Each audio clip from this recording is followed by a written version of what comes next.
নাহমাদুহু ওয়া নুসাল্লি আলা রাসূলিহিল কারীম। আউযু বিল্লাহি মিনাশ শাইতানির রাজিম। বিসমিল্লাহির রহমানির রহিম। শুরু করছি নতুন আরেকটি বই, নাম ইসলাম ও জাহিলিয়াত। সৈয়দ আবুল আলা মওদুদী প্রকাশনা করেছেন আধুনিক প্রকাশনী, ঢাকা। প্রথমেই ভূমিকায় বিসমিল্লাহির রহমানির রহিম।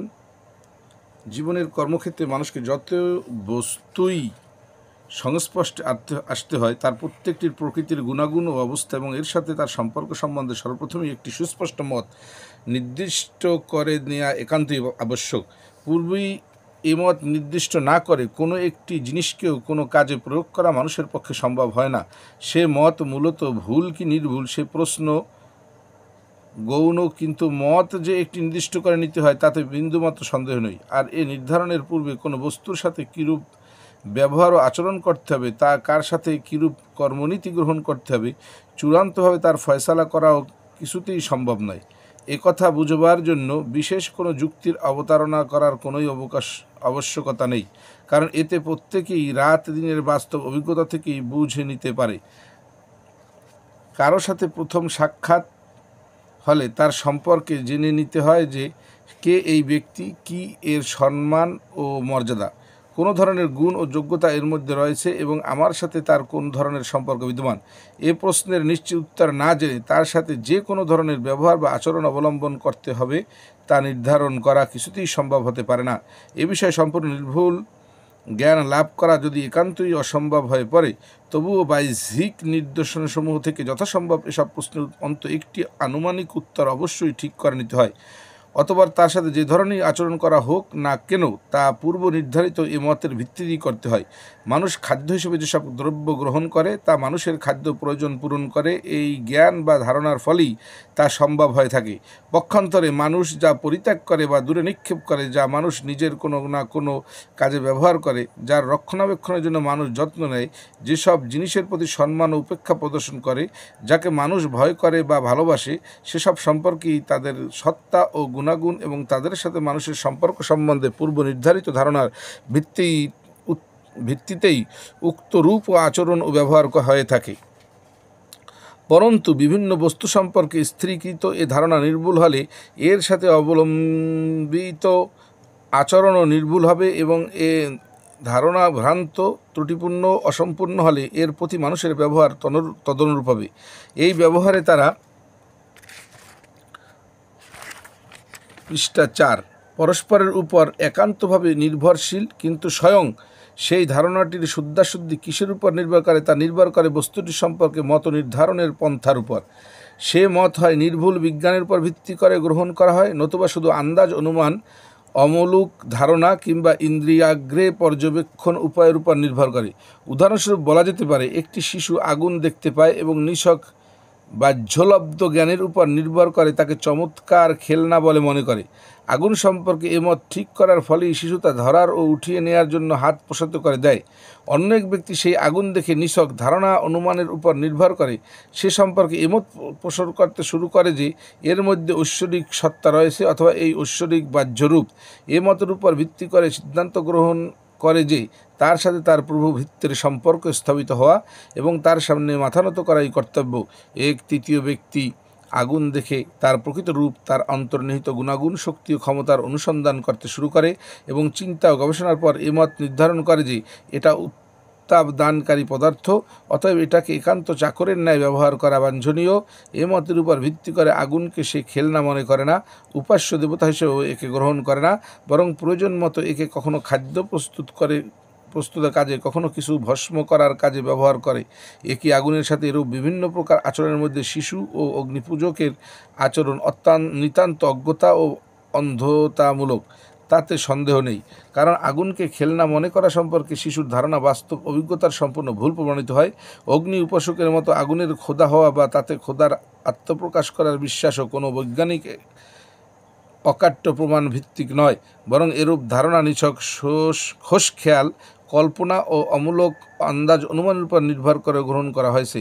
পক্ষান্তরে আগুনকে সেবা পরিচর্যার কাজে নিযুক্ত করা, এর সাহায্যে মানুষের বিভিন্ন প্রয়োজনীয় কল্যাণ কাজ সম্পন্ন করা নির্ভুল বৈজ্ঞানিক কর্মপন্থা, সন্দেহ নেই। কারণ আগুন সম্পর্কে এই যে মত নির্ধারণ করেছে, এটা জ্ঞান ও নির্ভুল বিজ্ঞানের উপর ভিত্তি করেই করা হয়েছে।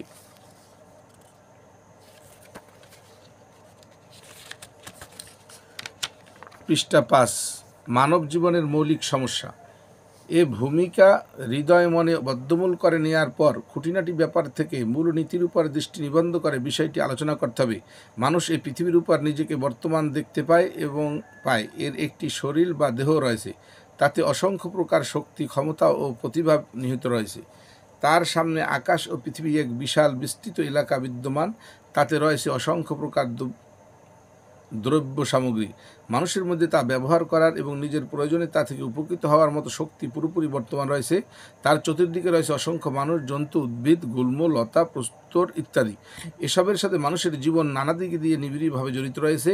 এমত অবস্থায় প্রথমে নিজের সম্পর্কে, অন্যান্য জন্তু, বস্তু, দ্রব্য সামগ্রী সম্পর্কে এবং তাদের সাথে তার নিজের সম্পর্ক সম্বন্ধে কোনো মত ঠিক না করে এদের প্রতি কোনরূপ আচরণ অবলম্বন করা মানুষের দ্বারা কিছুতেই সম্ভব হতে পারে। মানুষ কি তার উপর কোনরূপ দায়িত্ব অর্পিত হয়েছে? কি হয়নি? সে সম্পূর্ণ স্বাধীন, স্বেচ্ছাচারী, না কারো অধীন। কারো অধীন হয়ে থাকলে সে কার অধীন? কার নিকট তাকে জবাবদিহি করতে হবে? এ পার্থিব জীবনের কোনো পরিণতি আছে কি নেই? থাকলে থাকি প্রভৃতি প্রশ্নের উত্তর ঠিক না করে এবং এ সম্পর্কে চূড়ান্ত সিদ্ধান্ত গ্রহণ না করে নিজের জীবনের জন্য কোনো পথেই মানুষ বেছে নিতে পারে না। মানুষের যে দেহ এবং দেহের মধ্যে যেসব শক্তি নিহিত রয়েছে তা তার নিজের মালিকানা সত্ত্ব, না অন্য কারো দান মাত্র। সেগুলোর হিসেব ব্যবহারকারী কেউ আছে কি নেই? সেগুলোর ব্যয় ব্যবহারের নীতি সে নিজে নির্ধারিত করবে, না অন্য কেউ তা করে দেবে? এসব প্রশ্নের উত্তর ঠিক না করে সে তার নিজের শক্তি প্রতিভাকে কোনো কাজেই নিযুক্ত করতে পারে না। চারিদিকে যে বস্তু, দ্রব্য সামগ্রীর অফুরন্ত ভাণ্ডার রয়েছে তার মালিক ও সত্ত্বাধিকারী সে নিজে, না অন্য কেউ। সেগুলির উপর তার ক্ষমতা প্রয়োগের অধিকার সীমাবদ্ধ, না অসীম। সীমাবদ্ধ হলে সে সীমা কে নির্ধারণ করেছে? এসব প্রশ্নের জবাব নির্দিষ্ট না করে মানুষ তার চারপাশে অবস্থিত বস্তু, দ্রব্যাদি ব্যবহার করার কোনো নীতি নির্ধারণ করতে পারে না। অনুরূপভাবে মানুষ কাকে বলে? মানুষের মধ্যে পার্থক্য, বৈষম্য করার ভিত্তি কী? বন্ধুত্ব, শত্রুতা, মতৈক্য, অনৈক্য, সহযোগিতা ও অসহযোগিতাই বা কিসের ভিত্তিতে করা হবে? এ বিষয়ে কোনো মত স্থির করার পূর্বে মানুষ পরস্পরের সাথে কোনরূপ ব্যবহার আচরণের নীতি ঠিক করতে পারে না। পরন্তু এ বিশ্ব প্রকৃতির স্বরূপ এবং এর ব্যবস্থা কোনো ধরনের এবং এখানে মানুষের অবস্থান কোন স্তরে এটা ঠিক না করে কোনো মানুষই সমষ্টিগত দুনিয়ার সাথে কোনোরূপ ব্যবহার করতে পারে না। উপরোল্লিখিত ভূমিকার ভিত্তিতে একথা অখণ্ডভাবে বলা যেতে পারে যে ওই সব সম্পর্কে একটা না একটা মত স্থির না করে এর কোনো একটিকেও কোনো কাজে ব্যবহার করা অসম্ভব।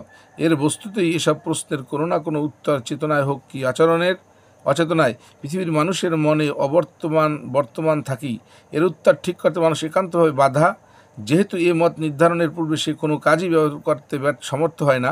অবশ্য প্রত্যেকের মতেই যে এসব প্রশ্নের দার্শনিক উত্তর বর্তমান থাকবে।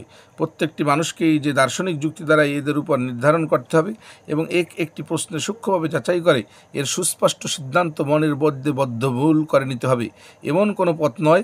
কারণ সকলের পক্ষে তা সম্ভব হয় না।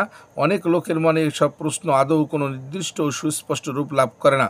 স্বেচ্ছা প্রণোদিত হয়ে ওই সব বিষয়ে অনেক সময় একটু চিন্তাও হয়তো অনেকে করে না, কিন্তু তা সত্ত্বেও প্রত্যেকটি মানুষই ওই সব প্রশ্নের অত্যন্ত অস্পষ্ট, মোটামুটিভাবে ইতিবাচক বা নেতিবাচক উত্তর নিশ্চয়ই স্থির করে নেয়। ফলে তার জীবনের যে নীতিই হোক না কেন তা যে ওই মতেরই অনিবার্য পরিণতি হয় তাতে কিছুমাত্র সন্দেহ থাকতে পারে না। উপরোক্ত কথা ব্যক্তি সম্পর্কে যতখানি সত্য, বিভিন্ন জাতি বা দল সম্পর্কেও তা অনুরূপভাবে সত্য প্রযোজ্য। এ প্রশ্নসহ মানব জীবনের মৌলিক সমস্যার সাথে সংশ্লিষ্ট বলে এসবের উত্তর ঠিক করার পূর্বে সমাজ ও সভ্যতার জন্য কোনরূপ বিধান এবং মানব সমষ্টির জন্য কোনরূপ কর্মসূচি গ্রহণ করা আদৌ সম্ভব নয়। এসব প্রশ্নের যে উত্তর নির্ধারিত হবে সে অনুসারেই নৈতিক চরিত্র সম্পর্কে একটি বিশেষ মত স্থিরীকৃত হবে। এর স্বরূপ অনুযায়ী জীবনের বিভিন্ন দিক ও বিভাগের বাস্তব রূপায়ণ হবে। কথায় ওই প্রশ্নের উত্তর অনুযায়ী সমগ্র সমাজ সংস্কৃতি গড়ে উঠবে। এ ব্যাপারে কোনরূপ ব্যতিক্রম আদৌ সম্ভব নয়। ব্যষ্টি কিংবা সমষ্টি উভয় বিষয়ে এসব প্রশ্নের যে উত্তর হবে বাস্তব ক্ষেত্রে তাই রূপায়িত হবে।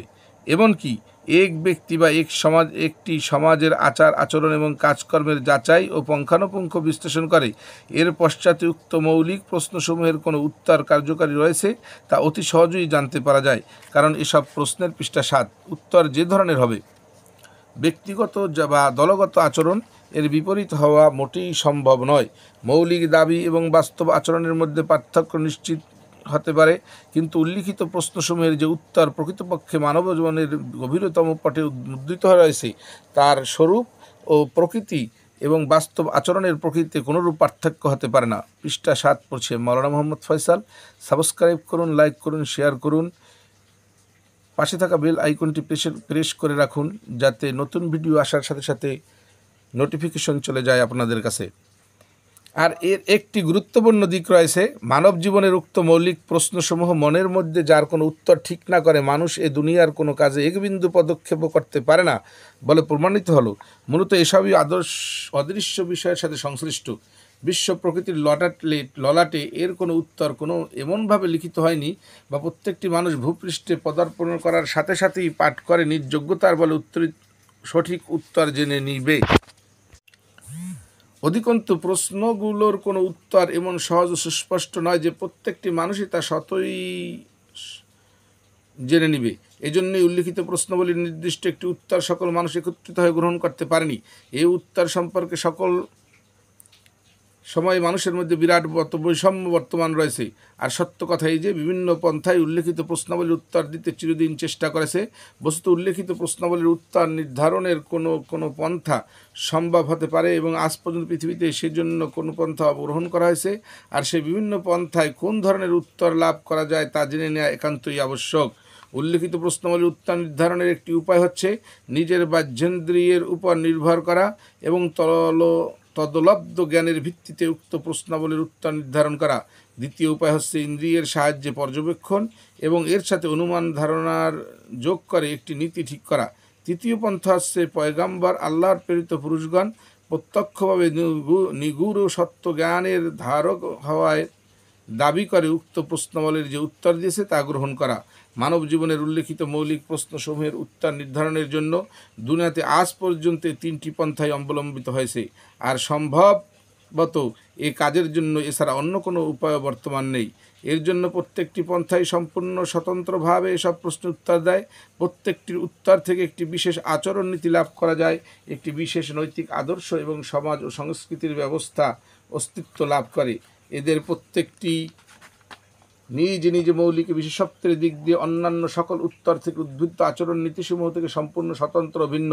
এসব বিভিন্ন পন্থা থেকে উক্ত প্রশ্নাবলীর কী কী উত্তর লাভ করা গিয়েছে এবং প্রত্যেকটি উত্তর থেকে কোন ধরনের আচরণ নীতি লাভ হয়েছে অথবা আমি তাই বিস্তারিতভাবে দেখাতে চেষ্টা করব।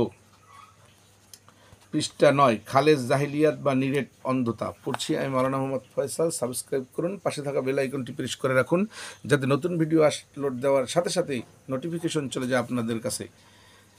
নিছক বাহ্যেন্দ্রিয়ের উপর একান্তভাবে নির্ভর করে মানুষ যখন উল্লিখিত প্রশ্নসমূহের উত্তর লাভ করতে চেষ্টা করে এবং এ উপায়ে কোনো মত নির্দিষ্ট করে নেয়, তখন এই চিন্তা পদ্ধতির অতি স্বাভাবিক পরিণতিক্রমেই যে সিদ্ধান্ত গ্রহণ করতে বাধ্য হয় তা এই যে সৃষ্টি জগতের এই বিরাট বিস্ময়কর ব্যবস্থা নিছক একটি আকস্মিক ঘটনার বাস্তব প্রকাশ মাত্র। এর পিছনে কোনো সদিচ্ছা বা মহৎ উদ্দেশ্য বর্তমান নেই। এটা স্বতঃস্ফূর্তভাবেই অস্তিত্ব লাভ করেছে, নিজস্ব শক্তির সাহায্যে এর কার্যক্রম চলছে এবং শেষ পর্যন্ত নিজে নিয়েই চিরতরে ধ্বংস হয়ে যাবে। এই বিরাট বিশ্ব প্রকৃতির কোনো সত্ত্বাধিকারী কোথাও বর্তমান নেই, আর তা থাকলেও মানুষের বাস্তব জীবনের সাথে তার কোনো সম্পর্ক নেই। মানুষকে এক প্রকার জন্তু বলেই মনে করা হয় এবং সম্ভবত এই দুর্ঘটনার ফলেই পৃথিবীতে জন্মলাভ করেছে বলে ধারণা করা হয়। তাকে কেউ সৃষ্টি করেছে না, নিজেই তার সত্তা লাভ করেছে, তা সকলেরই অজ্ঞাত। আর মূলত এই প্রশ্ন এখানে অবান্তর। মানুষকে এই পৃথিবীতে জীবন্ত বিচরণশীল দেখতে পাওয়া যাচ্ছে, তার মধ্যে নানাবিধ ইচ্ছা বাসনা ও লালসা রয়েছে। তার প্রকৃতি নিহিত শক্তি এবং চরিতার্থ করার জন্য অহর্নিশ প্রবলভাবে উত্তেজনা দেয়। তার অঙ্গ প্রত্যঙ্গ অস্ত্র সরঞ্জাম রয়েছে, সেসবের সাহায্যে তার অন্তর্নিহিত লালসা বাসনা চরিতার্থ করা যেতে পারে। মানুষের চতুষ্পার্শ্বের এ বিশাল বিস্তৃত ভূমির বুকে সীমা সংখ্যাহীন উপাদান উপকরণ বিদ্যমান রয়েছে। এসবের উপর মানুষ নিজের অঙ্গ প্রত্যঙ্গ অস্ত্রশস্ত্র প্রয়োগ করে নিজের বাসনা পূর্ণ করতে পারে। অতএব তার অন্তর্নিহিত যাবতীয় শক্তি ও ক্ষমতার সাহায্যে নিজস্ব লালসা বাসনা পূর্ণরূপে চরিতার্থ করা ভিন্ন এর ব্যবহার ক্ষেত্র আর কিছু নেই, এবং সমগ্র দুনিয়া ফুরন্ত দ্রব্য সামগ্রীর একটি ভাণ্ডার ছাড়া আর কিছু নয়। মানুষ তার উপর হাত প্রসারিত করবে এবং নিজের ইচ্ছামতো দ্রব্য সামগ্রী হস্তগত করবে। পৃথিবীর এটাই একমাত্র কাজ, আর এর উপর এমন কোনো শক্তিসম্পন্ন কর্তৃত্বশীল সত্তা নেই যার নিকট মানুষ জবাবদিহি করতে বাধ্য হতে পারে। মানুষের জীবনযাত্রা নির্বাহের জন্য অপরিহার্য আইনি বিধান লাভ হতে পারে। সত্য জ্ঞান ও পথনির্দেশ লাভের এমন কোনো উৎস কোথাও নেই। ফলে তো মানুষ স্বাধীন, দায়িত্বহীন ও স্বাধিকার সমন্বিত এক সত্তা। নিজের জন্য প্রয়োজনীয় আইন বিধান রচনা, তার অন্তর্নিহিত শক্তিসমূহের ব্যবহার ক্ষেত্র নির্ধারণ করা এবং পৃথিবীতে বর্তমান সকল প্রকার জীবজন্তু ও বস্তুর পৃষ্ঠা 10 সাথে নিজের সম্পর্ক ও কর্মনীতি নির্ধারণ করা তাদের নিজেদেরই কাজ। এই ব্যাপারে কোনোরূপে পথনির্দেশ লাভ করতে হলে জন্তু জানোয়ারের জীবনে প্রস্তর পর্বতের ইতিকাহিনীতে এবং স্বয়ং মানুষেরই ঐতিহাসিক অভিজ্ঞতা লব্ধ জ্ঞান সম্ভারের উপর নির্ভর করতে হবে। মানুষ কারো নিকট দায়ী নয়। কারো কাছে তাকে যদি একান্তই জবাবদিহি করতে হয় তবে তা তার নিজস্ব নিকট অথবা জনগণের মধ্যে থেকে উদ্ধৃত সমাজের ব্যক্তিদের উপর প্রভাবশীল রাষ্ট্রশক্তির কাছেই তাকে জবাবদিহি করতে হবে, অন্য কারো নিকট নয়। পরন্তু মানুষের ইহকালীন জীবনই একমাত্র চূড়ান্ত জীবন। সকল প্রকার কাজের প্রতিফল জীবনের মধ্যে সীমাবদ্ধ সমাপ্তব্য। কাজেই কেবল এ দুনিয়াতে প্রকাশিত কর্মফলের ভিত্তিতেই কোনো নীতির শুদ্ধ অশুদ্ধ, ভুল নির্ভর, উপকারী ক্ষতিকর, গ্রহণযোগ্য বর্জনীয় ইত্যাদি সব কিছু নির্ধারিত করতে পারে। বস্তু একটি পরিপূর্ণ জীবন দর্শনেতে মানুষের ইন্দ্রিয়গ্রাহ্য পর্যবেক্ষণের সাহায্যে মানব জীবনের সকল প্রকার মৌলিক প্রশ্নের জবাবদান, সকল প্রকার সমস্যার সমাধান পেশ করা হয়েছে। এই জবাবের প্রত্যেকটি অংশই অন্যান্য অংশের সাথে ওতপ্রোতভাবে জড়িত। একটির সাথে অন্যটির স্বাভাবিক প্রকৃতিগত সামঞ্জস্য এবং সাদৃশ্য বিদ্যমান। এজন্য এই জীবন দর্শন গ্রহণকারী মানুষ দুনিয়াতে সংগতি ও সামঞ্জস্যপূর্ণ জীবনধারা গ্রহণ করতে পারে। এ উত্তর এবং তদ্ভুত আচরণ ও জীবনধারা মূলত শুদ্ধ না ত্রুটিপূর্ণ সে প্রশ্ন সম্পূর্ণ স্বতন্ত্র।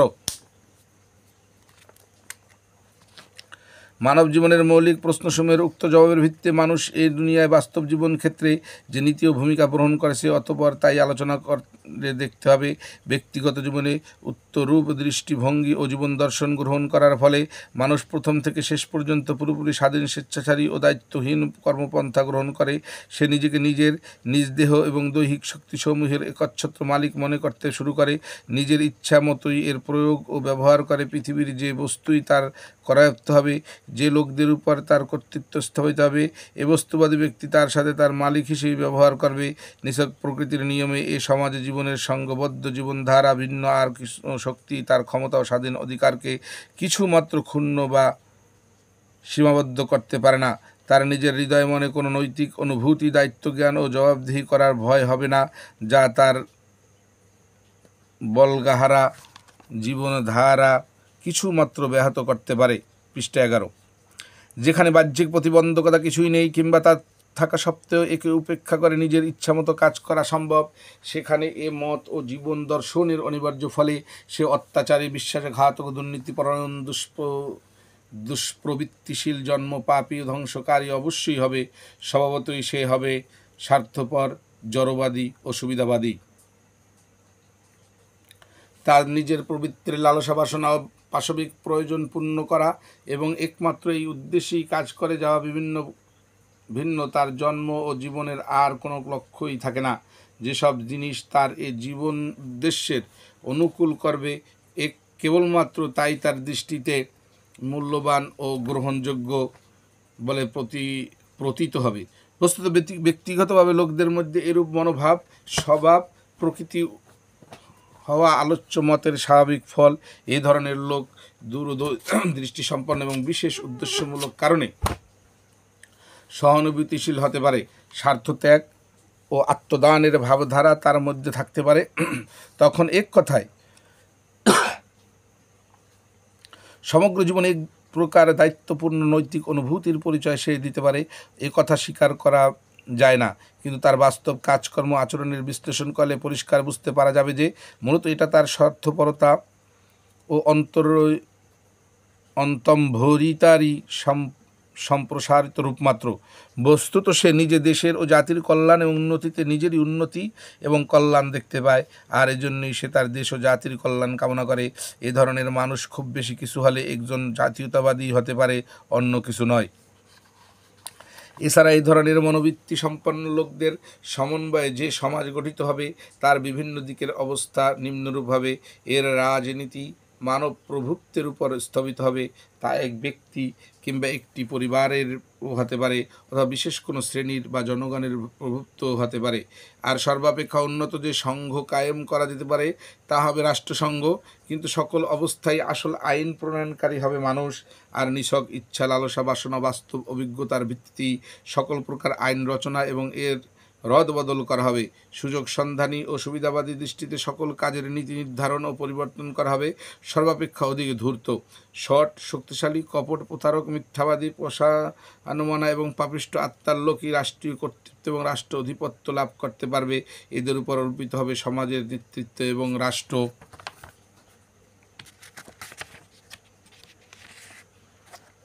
পরিচালনার ক্ষমতা অধিকার। পৃষ্ঠা 12। তাদের বিধান গ্রন্থে শক্তির নাম হবে সত্য, আর দুর্বল বাতিল বলে অভিহিত হবে। এমত অবস্থায় সমাজ ও সভ্যতার সমগ্র ব্যবস্থায় আত্মপূজার ভিত্তিতে স্থাপিত হবে, সকল প্রকার আস্বাদন নৈতিক বিধি বিধান থেকে মুক্ত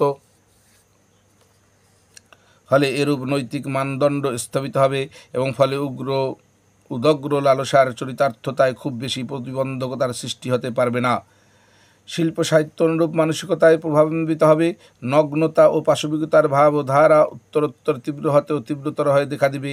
অর্থনৈতিক ক্ষেত্রে কখনো সামন্তবাদ ও জায়গিরদারি প্রথার বিস্তার ঘটবে, কখনো পুঁজিবাদ ধনতন্ত্র এর স্থানে এসে দাঁড়াবে, আবার কখনো মজুর শ্রমিকগণ বিক্ষুব্ধ হয়ে বিপ্লব সৃষ্টি করে তাদের নিজেদের নিরঙ্কুশ এক নায়কত্ব কায়েম করবে। সেখানে কোনো সুবিচারপূর্ণ অর্থনৈতিক ব্যবস্থা প্রতিষ্ঠা করা কোনো মতেই সম্ভব হবে না, কারণ পৃথিবী এবং এর ধন দৌলত সম্পর্কে এহেন সমাজে প্রত্যেকটি ব্যক্তির মৌলিক আচরণ সম্পূর্ণভাবে বস্তুবাদী হবে, এবং প্রত্যেকের ধারণা হবে যে এই পৃথিবী একটি লুণ্ঠন ক্ষেত্র। সময় সুযোগ দেখে এবং ইচ্ছামতো হাত সাপাই করে যতদূর ইচ্ছা সম্পদ আত্মসাৎ করতে কোনোরূপ বাধা নেই। এই সমাজে ব্যক্তি চরিত্র গঠনের জন্য শিক্ষা দীক্ষার যে ব্যবস্থা চালু হবে তার স্বভাব প্রকৃতিও এই জীবন দর্শন এবং আচরণেরই অনুরূপ হবে। এ সমাজের প্রত্যেকটি নবোদ্ভূত বংশ ও অধস্তন পুরুষের মন ও মগজে পৃথিবী মানুষ এবং পৃথিবীতে মানুষের অবস্থান ও মর্যাদা সম্পর্কে পূর্ব বর্ণিত রূপ ধারণাই বদ্ধমূল করে দেওয়া হবে। সকল প্রকার তথ্য জ্ঞানকে জ্ঞানবিজ্ঞানের যে শাখা সম্পর্কে হোক না কেন এমনভাবে সজ্জিত ও গঠিত করা হবে যেন জীবন সম্পর্কে এই ধারণা সহতই তাদের মন ও মস্তিষ্ক বদ্ধমূল হয়ে যায়। উপরন্তু বর্তমান জীবনে উক্ত রূপ আচরণ গ্রহণ করা এবং অনুরূপ সমাজে পরিপূর্ণ সামঞ্জস্যের সাথে স্থান লাভ করার উপযোগী করে তোলার জন্যই তাদেরকে তৈয়ার করা হবে। এরূপে শিক্ষা দীক্ষার পরিচয় সম্পর্কে আপনাদের কাছে কিছু বলতে হবে বলে মনে করি না। এর বাস্তব অভিজ্ঞতা বর্তমান সমাজ থেকে লাভ করা যায়। যেসব শিক্ষা প্রতিষ্ঠানে এদেশের লোকজন শিক্ষা লাভ করেছে তা সবই এই মতাদর্শের ভিত্তিতে স্থাপিত হয়েছে, যদিও এর নাম রাখা হয়েছে ইসলামিয়া কলেজ ও মুসলিম ইউনিভার্সিটি।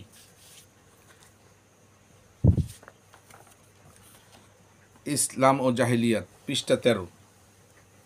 বস্তুত যেরূপ আচরণের বিশ্লেষণ এখানে করা হলো এটা খালেজ জাহিলিয়াতের আচরণ।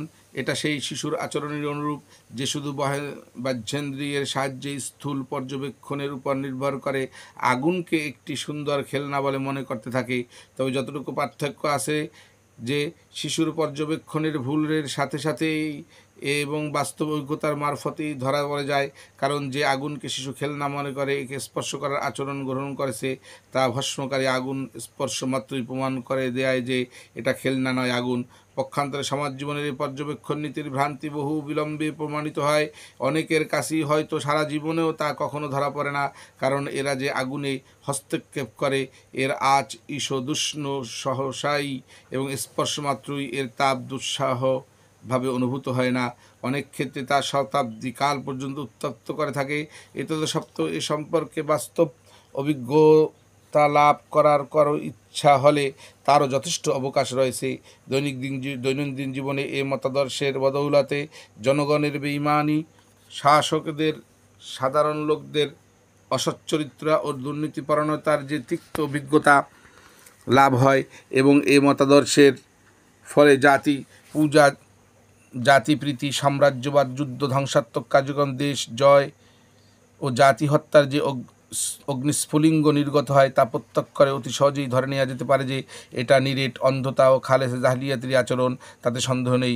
বস্তু এটা কোনো বৈজ্ঞানিক আচরণ নয়, বুদ্ধিভিত্তিক ও চিন্তামূলক আচরণও এটা নয়, কারণ নিজের এবং বিশ্বাস চরাচরের ব্যবস্থা সম্পর্কে যে ধারণা বিশ্ব চরাচরের ব্যবস্থা সম্পর্কে যে ধারণা নির্দিষ্ট করে মানুষ উক্তরূপ আচরণ অবলম্বন করেছে তা প্রকৃতি অবস্থা ও সত্যিকার ঘটনার অনুরূপ নয়, তাহলে এর পরিণতি যে এরূপ খারাপ হতে পারত না তাতে কোনোই সন্দেহ নেই।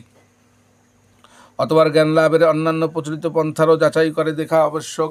মানব জীবনের মৌলিক সমস্যার সমাধান, মৌলিক প্রশ্নের জবাব দান করার দ্বিতীয় পন্থা হচ্ছে নিছক ধারণা ও আন্দাজ অনুমানের ভিত্তিতে পর্যবেক্ষণ পরিচালনা করা এবং জীবনের উক্ত বিষয় সম্পর্কে কোনো চূড়ান্ত মত নির্দেশ করা। এই পন্থা থেকে 3টি বিভিন্ন মত কায়েম করা হয়েছে এবং প্রত্যেকটি মত থেকে একটি বিশেষ ধরনের আচরণ উদ্বুদ্ধ হয়েছে। পৃষ্ঠা 14, শিরক। একটি মত হচ্ছে এই যে বিশ্ব প্রকৃতির এ বিরাট ব্যবস্থা যদিও কোনো রব ব্যতীত চালু হওয়া সম্ভব হয়নি, কিন্তু এর খোদা, ইলাহ ও রব একজন মাত্র নয়, তারা অসংখ্য বহু। বিশ্বজগতের বিভিন্ন শক্তির গোড়ার সূত্র বিভিন্ন খোদার হাতে নিবদ্ধ। মানুষের সৌভাগ্য, দুর্ভাগ্য, সাফল্য, ব্যর্থতা, লাভ, লোকসান ইত্যাদি অসংখ্য ঐশ্বরিক সত্তার অনুগ্রহ ও অনুগ্রহের উপর নির্ভরশীল। এ মতাদর্শ অবলম্বনকারীগণ আন্দাজ অনুমানের সাহায্যে উক্ত খোদাসুলভ শক্তিসমূহের উৎস অবস্থান নির্ধারণের জন্য বিশেষ চেষ্টা করেছে। ফলে অনুসন্ধান বাংলাদেশে যে শক্তির উপরে তাদের দৃষ্টি আকৃষ্ট হয়েছে তাদেরকে এরা খোদা মনে করেছে। এ মত গ্রহণ করার পর মানব জীবনের যেরূপ আচরণ শতই কার্যকরী হয় তার পরিচয় নিম্নরূপ।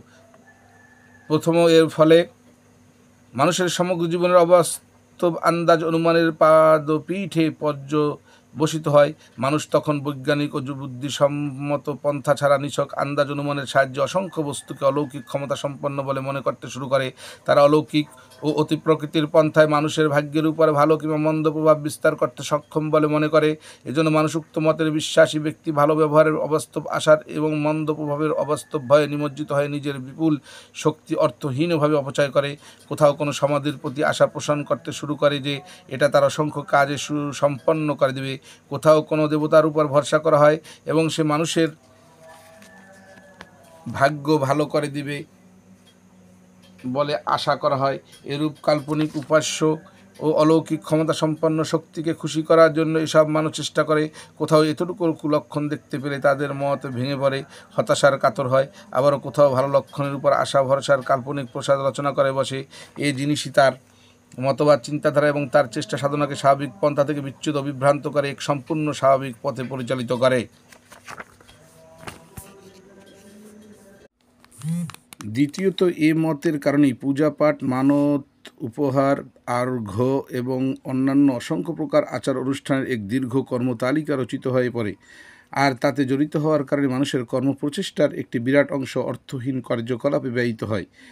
তৃতীয়, এ মুশরিক কল্পনা পূজার কুসংস্কারে তারা নিমজ্জিত হয়। ধূর্ত ও শট ব্যক্তিগণ তাদেরকে নিজেদের প্রতারণার জালে আবদ্ধ করে অর্থ লুণ্ঠন করার বিরাট সুযোগ লাভ করতে পারে। ফলে কেউ রাজা বা বাদশাহ হয়ে বসে এবং সূর্য, চন্দ্র, অন্যান্য দেবতার সাথে নিজের বংশের সম্পর্ক দেখিয়ে লোকদের মনে এই বিশ্বাস জন্মাতে চেষ্টা করে যে তারাও অন্যতম খোদা। পৃষ্ঠা 15। লোকদের মনে এ বিশ্বাস জন্মাতে চেষ্টা করে যে তারাও অন্যতম খোদা আর তোমরা তাদের দাস। কেউ পুরোহিত সেজে বসে এবং বলে যে যাদের হাতে তোমাদের লাভ ক্ষতির মূল চাবিকাঠি নিহিত রয়েছে তাদের সাথে আমাদের নিকট সম্পর্ক বিদ্যমান, কাজেই তোমরা আমাদের মাধ্যমে তাদের নিকট পর্যন্ত পৌঁছতে পারো। কেউ পণ্ডিত, ব্রাহ্মণ ও পীর হয়ে বসে তাবিজ, তোমার ঝাড়ফুঁক, মন্ত্রতন্ত্র এবং সাধনা বা হাসিলিয়াতের জাল বিস্তার করে, আর লোকদের মনে এদের প্রত্যয় জন্মাতে চায় যে আমাদের এসব জিনিস অলৌকিক ও অতি প্রকৃতির উপায়ে তোমাদের সকল প্রয়োজন পূর্ণ করতে পারে, দুঃখ দুর্দশা লাঘব করতে পারে, ব্যথা বেদনা প্রশমিত করতে পারে। এরপর এসব চতুর লোকদের পরবর্তী বংশ একটি স্থায়ী ও স্বতন্ত্র মর্যাদাসম্পন্ন পরিবার বা শ্রেণীতে পরিণত হয়। ফলে তাদের অধিকার, মর্যাদা, স্বাতন্ত্র্য এবং প্রভাব প্রতিপত্তি কালের অগ্রগতির সাথে বৃদ্ধিপ্রাপ্ত, সম্প্রসারিত ও গভীরতর ভিত্তিতে সুদৃঢ় হতে শুরু করে। এর দরুন এরূপ বিশ্বাস মতবাদের দৌলতে জনসাধারণের মাথার উপর রাজ পরিবার, ধর্মীয় পদাধিকারী এবং আধ্যাত্মিক নেতাদের খোদাই মজবুতভাবে স্থাপিত হয় এবং কৃত্রিম খোদা লোকদেরকে একান্ত দাসানুদাসে পরিণত করে। মনে হয় যেন এরা এদের জন্য দুগ্ধদান, ভারবহন ও যানবাহনের কাজ করার জন্য জন্তু ছাড়া আর কিছুই নাই। চতুর্থ, এই মতাদর্শ যেমন জ্ঞান, বিজ্ঞান, দর্শন, সাহিত্য, পূর্ণাঙ্গ সমাজ ব্যবস্থা ও রাজনীতির জন্য কোনো স্থায়ী বা স্বতন্ত্র ভিত্তি উপস্থিত করতে পারে না, অনুরূপভাবে এহেন কাল্পনিক খোদাদের নিকট থেকে মানুষ আশানুরূপ অনুসরণযোগ্য কোনো প্রকার জীবন ব্যবস্থাও লাভ করতে পারে না। মানুষ এই কাল্পনিক খোদাদের অনুগ্রহ সাহায্য লাভের আশায় পূজা উপাসনা ও একটি নির্দিষ্ট আচার অনুষ্ঠান যথারীতি পালন করতে থাকবে। এই খোদাদের সাথে সম্পর্ক এ পর্যন্তই সীমাবদ্ধ হয়ে থাকবে। মানব জীবনের বৃহত্তর বিশালতর ক্ষেত্র, জীবনের বাস্তব কাজকর্মের ব্যাপারে প্রয়োজনীয় আইন কানুন রচনা করা ও কর্মনীতি নির্ধারণ করা মানুষের নিজেদের সম্পূর্ণ সত্তা স্বাধিকারমূলক কাজ হবে মাত্র। এভাবে মুশরিক শিরক ভিত্তিক সমাজ কার্যত নিরেট অন্ধকার খালেস জাহিলিয়াতের পূর্ব বর্ণিত পথেই চলতে বাধ্য হয়।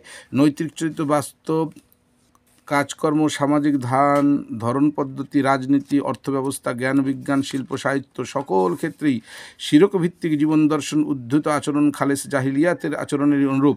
নীতিগতভাবে এদের মধ্যে কোনো পার্থক্য হয় নাই। বাস্তব পর্যবেক্ষণের সাথে অমূলক আন্দাজ অনুমান সংমিশ্রণের ফলে মানব জীবনের মৌলিক প্রশ্নের দ্বিতীয় যে উত্তরটি ঠিক করা হয়েছে, একে কথায় বলা যায় বৈরাগ্যবাদ। এ মতাদর্শের গোড়ার কথা এই যে পৃথিবী এবং মানুষের শারীরিক সত্তা স্বয়ং মানুষের জন্য একটি শাস্তি কেন্দ্র বিশেষ, আর মানুষের আত্মাকে একটি দণ্ডপ্রাপ্ত কয়েদির ন্যায় পিঞ্জিরাবদ্ধ করে রাখা হয়েছে। বস্তু জগতের সাথে একটি জড় সম্পর্ক বর্তমান থাকায় মানুষের মধ্যে লোভ, লালসা, ইচ্ছা, বাসনা, প্রয়োজনীয় সব যা কিছুই রয়েছে মূলত তা সবই বন্দিখানার শৃঙ্খল বিশেষ। এই পৃথিবী এবং এর দ্রব্য সামগ্রীর সাথে মানুষ যতই সম্পর্ক রক্ষা করে চলবে, ততই তার এই শৃঙ্খলের বন্ধন দৃঢ় হবে এবং সে ততোধিক কঠিন শাস্তির যোগ্য বিবেচিত হবে। এই শাস্তি থেকে মুক্তি লাভের একমাত্র উপায় হচ্ছে জীবনের সকল প্রকার সম্পর্ক, সম্বন্ধ, ধান্দা, ঝামেলা পরিপূর্ণ সাফল্যের সাথে এড়িয়ে স্বাভাবিক লোভ, লালসা ও ইচ্ছা বা আসনাকে কঠোরভাবে অবদমিত করা, স্বাদ আস্বাদন পরিহার করা, শারীরিক প্রয়োজন ও প্রবৃত্তির দাবি ও প্রেরণাকে দৃঢ়তার সাথে অস্বীকার করা, রক্ত মাংসের বাস্তব সম্পর্কের কারণে হৃদয় মনে যে প্রেম ভালোবাসার উদ্রেক হয় পূর্ণরূপে তার মূলোচ্ছেদ করা এবং এ শত্রুকে মন ও দেহকে কঠোর ও অন্তহীন ও কৃচ্ছ সাধনার সাহায্যে এমনভাবে নিষ্পেষিত করা যেন আত্মার উপর এর কোনো প্রভাব আদৌ স্থাপিত হতে না পারে। এর ফলে আত্মা লঘু পবিত্র হবে এবং মুক্তির উচ্চতর মার্গে উড্ডয়ন হওয়ার শক্তি লাভ করতে পারবে।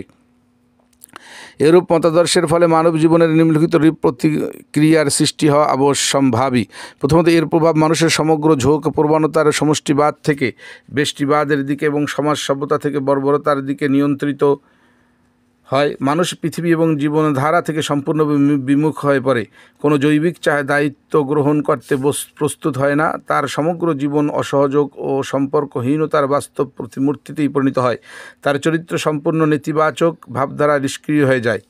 দ্বিতীয়, এ মতাদর্শের প্রভাবে সমাজের উত্তম ও সৎলোকের পৃথিবীর সাথে সম্পর্ক ছিন্ন করে লোকচক্ষুর অন্তরালে নির্জন একাকিত্বের নিভৃততম কোণে আশ্রয় নেয় এবং নিজের ব্যক্তিগত মুক্তি সাধনার একান্তভাবে আত্মনিয়োগ করে। ফলত পৃথিবীর সকল প্রকার দায়িত্ব কর্তৃত্বপূর্ণ কাজকর্মের চাবিকাঠি সমাজের সর্বাপেক্ষা দুষ্ট প্রকৃতির লোকদের কুক্ষিগত হয়ে পড়ে। তৃতীয়ত, সমাজ ও সভ্যতার ক্ষেত্রে এই মতের যে প্রভাব প্রবৃত্ত হয়, তার ফলে লোকদের মধ্যে নেতিবাচক নেগেটিভ নৈতিকতা, সমাজ বিরোধী ইন্ডিভিজুয়ালিস্টিক ভাবধারা এবং নৈরাশ্যবঞ্চক মতবাদ সৃষ্টি হয়। তাদের কর্মশক্তি, কার্যদক্ষতা ক্ষীণ থেকে ক্ষীণতর হয়ে পড়ে। অত্যাচারিতের জন্য তারা সহজভোগ্য হয়ে পড়ে এবং সকল দুর্ধর্ষ নিপীড়ক সরকার তাদেরকে অতি সহজেই হস্তগত করে নিতে পারে। বস্তুত এই মতাদর্শ জনগণকে জালেম লোকদের পক্ষে বিনয়াবনত ও পোষামানা বানিয়ে দিতে জাদুর মতো অব্যর্থ। চতুর্থ, মানব প্রকৃতির সাথে এই বৈরাগ্যবাদী জীবন দর্শনের চিরস্থায়ী যুদ্ধ শুরু হয় এবং প্রায় এটা সংগ্রামে পরাজিত হয়। এটা পরাজিত হলে নিজের দুর্বলতা গোপন করার জন্য তারা নানা ফন্দি ও কূটকৌশলের সাহায্যে আত্মপ্রতারণা করতে বাধ্য হয়। বিভিন্ন প্রাচীন ধর্মে কাফফারা, এশকে মাজাজি, দুনিয়া ত্যাগের অবরণে দুনিয়া পূজার এই যে পঙ্কিল ও লজ্জাকর অনুষ্ঠান নির্দিষ্ট হয়েছে, তার মূল কারণ এখানে নিহিত রয়েছে। পৃষ্ঠা 18। অবাস্তব আন্দাজ, অনুমানভিত্তিক পর্যবেক্ষণ ও অনুশীলনের ফলে তৃতীয় যে মতটির সৃষ্টি হচ্ছে তা হচ্ছে সর্বেশ্বরবাদ, অর্থাৎ মানুষ ও এ বিশ্ব জগতের সমগ্র জিনিসই মূলত অপ্রকৃত। এদের আদৌ কোনো স্বতন্ত্র সত্তা নেই। বস্তুত একটি সত্তাই সমগ্র বস্তু জগতে আত্মপ্রকাশের মাধ্যমরূপে গ্রহণ করেছে মাত্র, এবং তাই এ সকল মধ্যে স্বতঃস্ফূর্তভাবে প্রকাশমান। বিস্তারিতভাবে বিশ্লেষণ করলে এ মতাদর্শের অসংখ্য রূপ প্রকাশিত হয়। সমগ্র সৃষ্টিজগৎ, বস্তুজগৎ একটিমাত্র সত্তারই বহিঃপ্রকাশ মাত্র। মূলত সেই সত্তাই বর্তমান, অন্যান্য সব কিছু পরিদৃষ্ট হয়, আসলে তা কিছুই নয়। এই একটিমাত্র সত্তাই হচ্ছে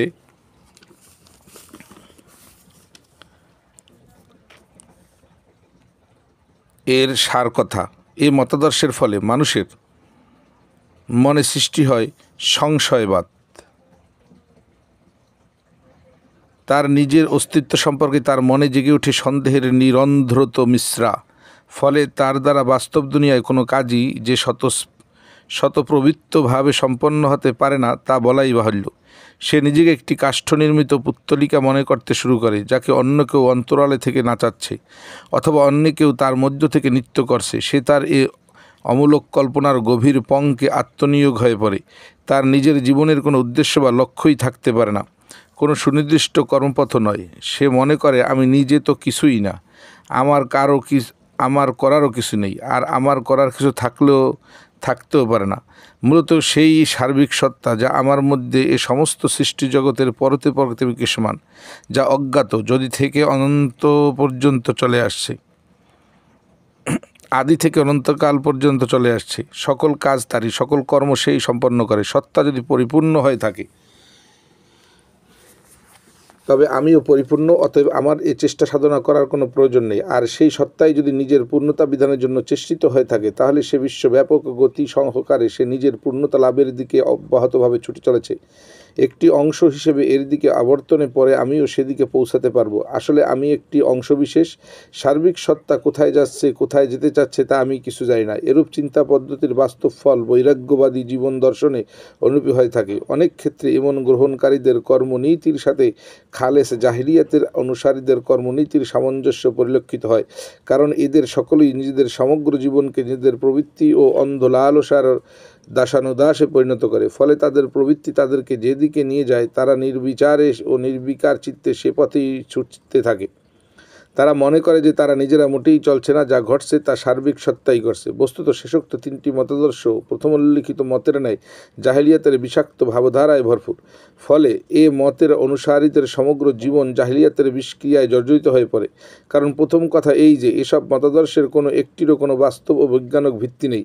নিছক কল্পনা ও আন্দাজ অনুমানের উপর একান্তভাবেই নির্ভর করেই বিভিন্ন প্রকার মত রচনা করা হয়েছে। দ্বিতীয়ত, এসব মতাদর্শ প্রকৃত ও বাস্তব অবস্থায় যে সম্পূর্ণ বিপরীত, তা বাস্তব অভিজ্ঞতা থেকে প্রমাণিত হয়।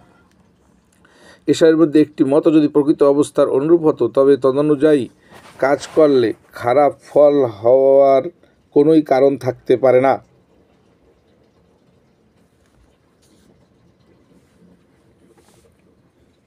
একটি জিনিস ভক্ষণ করলেই যখন নিশ্চিতরূপে মানুষের পেটে ব্যথার সৃষ্টি হতে দেখা যায়, তখন আমরা সকলেই কথা নির্ভুলে বুঝতে পারি যে পাকস্থলীর গঠন প্রকৃতি এবং এর হজম শক্তির সাথে এই জিনিসটির বস্তুতেই কোনো সামঞ্জস্য নেই। অনুরূপভাবে শিরক, বৈরাগ্যবাদ এবং সর্বেশ্বরবাদের মতাদর্শ গ্রহণ করলে সমগ্র মানবতা যখন নিশ্চিতরূপে বিপর্যয় ও সর্বতোভাবে ক্ষতিগ্রস্ত হয়, আর এ ব্যাপারে যখন আর কোনো সন্দেহ নেই, তখন সংশ্লিষ্ট মতাদর্শের কোনো একটিও যে বাস্তব অবস্থা ও প্রকৃত সত্যের অনুরূপ নয়, তাতেও বিন্দুমাত্র সংশয় থাকতে পারে না।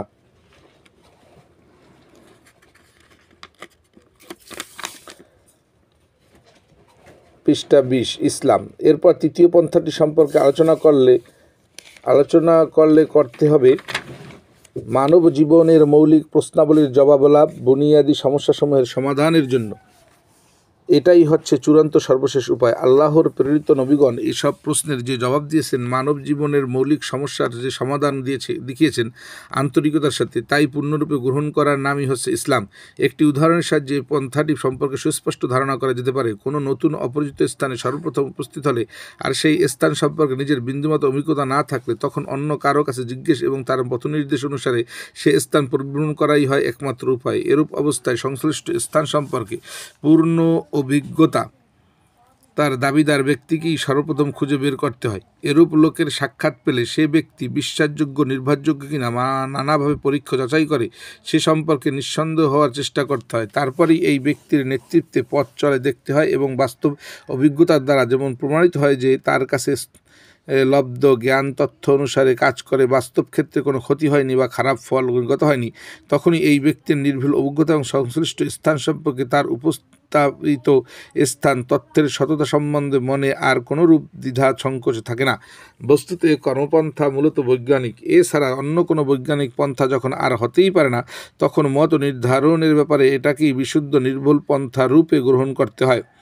এ উদাহরণ সামনে রেখে মানব জীবনের মৌলিক প্রশ্নাবলীর জবাব লাভ করার সঠিক পন্থা নির্ণয় করা খুবই সহজ। মানুষের পক্ষে এ দুনিয়া অভিনব অপরিচিত অজ্ঞাতপূর্ণ স্থান। এটার নিগুড় তত্ত্ব এবং মৌলিক অবস্থা সম্পর্কে মানুষ কিছুই জানা। এ পৃথিবীর ব্যবস্থাপনা কোনো ধরনের এবং কোন ধাঁচের কোন আইন অনুযায়ী এ বিশ্ব কারখানা পরিচালিত হচ্ছে, এ পৃথিবীর বুকে মানুষের পক্ষে অনুকূল আচরণ নীতি কী হতে পারে সে সম্পর্কে মানুষ একেবারেই অনভিজ্ঞ। ফলে বাহ্য দৃষ্টিতে দুনিয়া সম্পর্কে যা কিছু ধারণা করা যায় তাই মানুষ ধারণা করে, তাকেই চূড়ান্ত সত্য বলে মনে করে এবং সে অনুসারে সেরূপ কর্মনীতি অবলম্বন করা কর্তব্য মনে হয়, মানুষ তাই করে, কিন্তু এর বাস্তব ফল অত্যন্ত খারাপ হয়ে পড়ে।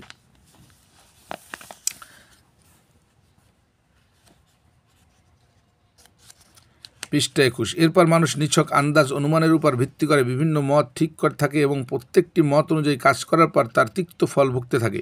এরূপ সর্বশেষ ও চূড়ান্ত পন্থা এই থেকে যায় যে মানুষ আল্লাহর প্রেরিত নবীদের নিকট পথের সন্ধান জানতে চাইবে। নবীগণ নিজেদেরকে প্রকৃত সত্য নিগুড় তথ্য সম্পর্কে পূর্ণ অভিজ্ঞ রূপে পেশ করেন, তার দাবিও তারা করে থাকেন। তাদের যাবতীয় অবস্থার যতই পর্যালোচনা বিশ্লেষণ করা যায় ততই তারা অত্যন্ত সত্যবাদী, বিশ্বাসযোগ্য, আমানতদার, সততা সম্পন্ন, সচ্চরিত্রবান, নিঃস্বার্থ এবং নির্ভুল চিন্তার ধারক বলে প্রমাণিত হয়। কাজেই শুরুতেই বিশ্বাস করার এবং তাদের প্রতি আস্থা স্থাপনের যুক্তিসঙ্গত কারণও বর্তমান রয়েছে। অতঃপর দুনিয়া সম্পর্কে এবং দুনিয়ার মানুষের অবস্থান সম্পর্কে যেসব জ্ঞান তথ্য তারা পরিবেশন করেন তার সত্যাসত্য যৌক্তিকতার এবং বাস্তব ক্ষেত্রে তার সামঞ্জস্য পরীক্ষা করতে হবে।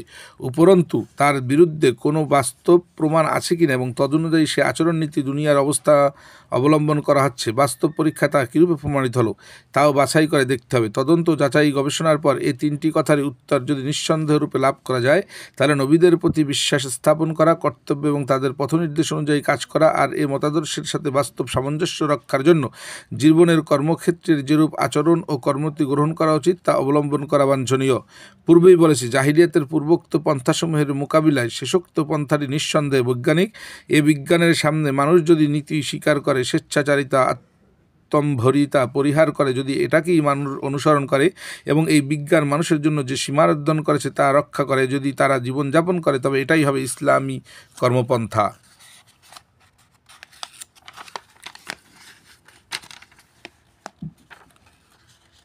পৃষ্ঠা 22 পড়ছি আমি, মাওলানা মোহাম্মদ ফয়সাল। সাবস্ক্রাইব করুন, পাশে থাকা বেল আইকনটি প্রেস করে রাখুন যাতে নতুন ভিডিও আসার সাথে সাথে নোটিফিকেশন চলে যায় আপনাদের কাছে।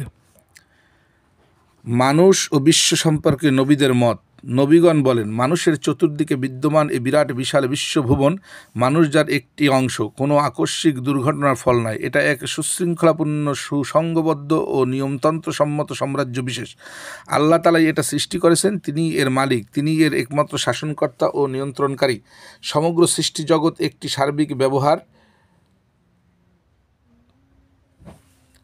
অধীনে। এখানকার সমগ্র ক্ষমতা অস্তিত্ব একমাত্র কেন্দ্রীয় শক্তির হাতে নিবদ্ধ।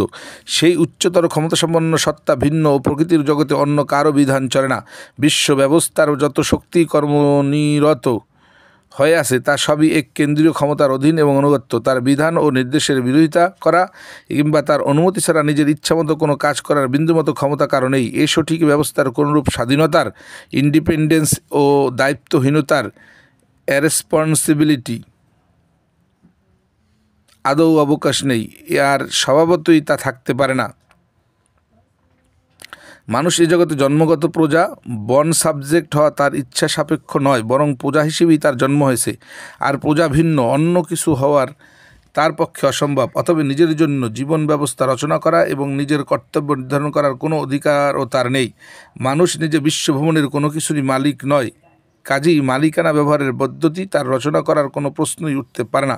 তার নিজের শরীর, তার অন্তর্নিহিত সকল প্রকার ক্ষমতা প্রতিভা একমাত্র আল্লাহর মালিকানা, আল্লাহরই অবদান মাত্র। কাজেই এসবের কোনো অধিকার তার থাকতে পারে না। যিনি মানুষকে এসব জিনিস দান করেছেন তারই মর্জি ও বিধান অনুযায়ী এর ব্যবহার করাই মানুষের কর্তব্য। অনুরূপভাবে মানুষের চতুর্পার্শ্বে দুনিয়ার বিভিন্ন দিকে যেসব দ্রব্য সামগ্রী ইতস্তত বিক্ষিপ্ত হয়ে বর্তমান রয়েছে, জমি, জন্তু, পানি, উদ্ভিদ, গাছপালা, জন্মলতা, খনিজপদ ইত্যাদি সব কিছুই আল্লাহ তাআলার মালিকানা, মানুষের মালিক নয়। কাজেই সেসবের উপরও নিজের ইচ্ছামতো হস্তক্ষেপ করার কোনো অধিকারই মানুষের নেই, বরং প্রকৃত মালিক এসব ব্যবহার করার জন্য যে নিয়ম বিধান রচনা করে দিয়েছেন তদনুযায়ী এটা ব্যয় ব্যবহার করা মানুষের কর্তব্য।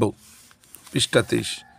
দুনিয়ার বুকে যত মানুষ বসবাস করছে তাদের জীবন পরস্পর ওতপ্রোত জড়িত। এরা সকলেই আল্লাহ তাআলার প্রজা। অতএব এদের পারস্পরিক সম্পর্ক স্থাপন ও কাজকর্ম সম্পাদনের নিয়ম নীতি নির্ধারণের কোনো অধিকার এই মানুষের নেই। একমাত্র আল্লাহর দেয়া বিধান অনুযায়ী এসব কাজ আঞ্জাম দেওয়া কর্তব্য। আল্লাহর দেয়া বিধানের ভিত্তিতেই তাদের সম্পর্ক সম্বন্ধ স্থাপিত হওয়া বাঞ্ছনীয়। কিন্তু আল্লাহ সেই বিধান কি? পয়গম্বরগণ বলেন যে জ্ঞান উৎস থেকে আমরা দুনিয়ায় এবং স্বয়ং মানুষের গূঢ় তত্ত্ব জানতে পেরেছি, সেই সূত্র থেকে আমরা আল্লাহর বিধান পেয়েছি। আল্লাহ নিজেই আমাদের এই জ্ঞান দান করেছেন এবং দুনিয়ায় সমগ্র মানুষকেও এদিক দিয়ে পূর্ণরূপে অভিজ্ঞ ও অবহিত করার জন্য আমাদেরকে আদেশ করেছেন। অতএব আমাদের প্রতি আস্থা ও বিশ্বাসযোগ্যতা করা, আমাদের মহিমান্বিত বাদশাহর প্রতিনিধি মনে করা এবং আমাদের কাছ থেকে আল্লাহর প্রমাণ্য বিধান গ্রহণ করাই মানুষের কর্তব্য। পয়গম্বরগণ আরও বলেন যে আপাত দৃষ্টিতে নিখিল বিশ্ব প্রকৃতির সমগ্র কাজ সুষ্ঠু, সুসংবদ্ধ ও নিয়মতান্ত্রিক চলতে দেখা যায় বটে, কিন্তু কোথাও কোনো পরিচালক প্রতিষ্ঠিত হয় না, তার কর্মচারী কোনোখানে দৃষ্টিগোচর হয় না। ফলে মানুষ এখানে এক প্রকারের স্বাধীনতা ও স্বেচ্ছাচারের অবকাশ অনুভব করে। মানুষ এখানে মালিকের ন্যায় আচরণ করতে পারে। প্রকৃত মালিক ভিন্ন, অপরের সামনে দাসত্ব ও অনুগত্যের অনুভূতিতে মাথাও নত করতে পারে, আর সকল অবস্থায় তার রিজক জীবনযাপনের জন্য প্রয়োজনীয় দ্রব্য সামগ্রী অব্যাহতভাবে লাভ করতে সক্ষম হয়, সকল প্রকার কাজের সুবিধা লাভ করতে পারে, কিন্তু আল্লাহদ্রোহিতার প্রতিফল সাথে সাথে পায় না। মূলত এসব মানুষের পরীক্ষার জন্য করা হয়েছে।